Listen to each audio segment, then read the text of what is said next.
15 November, ons vorder geestelik. Braak 'n braakland.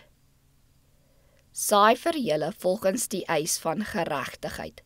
Maai in ooreenstemming met die liefde. Braak vir julle 'n braakland, want dit is tyd om die Here te soek, totdat hy kom en geregtigheid oor julle laat reën. Hosea 10 vers 12.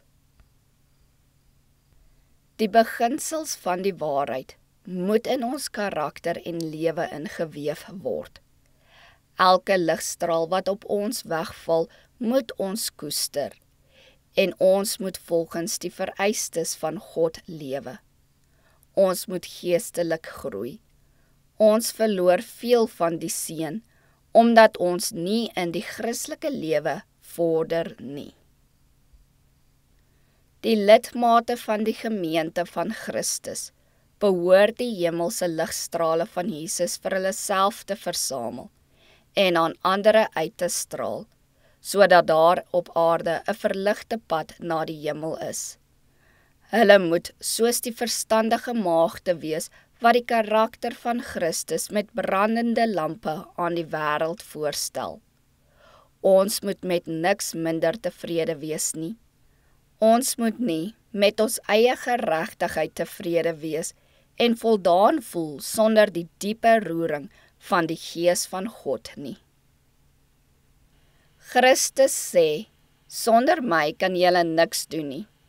Dit is hier die aanmerklike niksheid wat in die arbeid van vele so in die oog lopend is, wat ons ontstel. Want ons weet dat dit aandui dat hulle die bekerende krag van Christus nie in hulle harte gevoel het nie. U kan van die hoogste tak van hulle werk tot by die onderste kyk, en u sal niks behalwe blare vind nie. God verlang dat ons 'n hoër pyl moet bereik.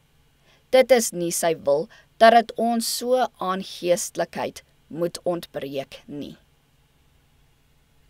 Ek herinner my dat ons in Iowa besoek afgelê het toe die land nog jonk was, en ek het gesien hoe die boere nuwe lande braak. Ek het opgemerk dat hulle sterk spanne gebruik en groot moeite gedoen het om diep vore te ploeg. Maar die arbeiders se krag en spiere het gegroei weens die inspanning van hulle liggaamlike kragte. Dit sal ons jong mense sterk maak om nuwe velde te betree en die braaklande van mense harte te braak. Hierdie werk sal hulle nader aan God dryf. Hulle bekwaamheid en vermoë sal toeneem as hulle moeilikhede oorwin en hindernisse te bowe kom.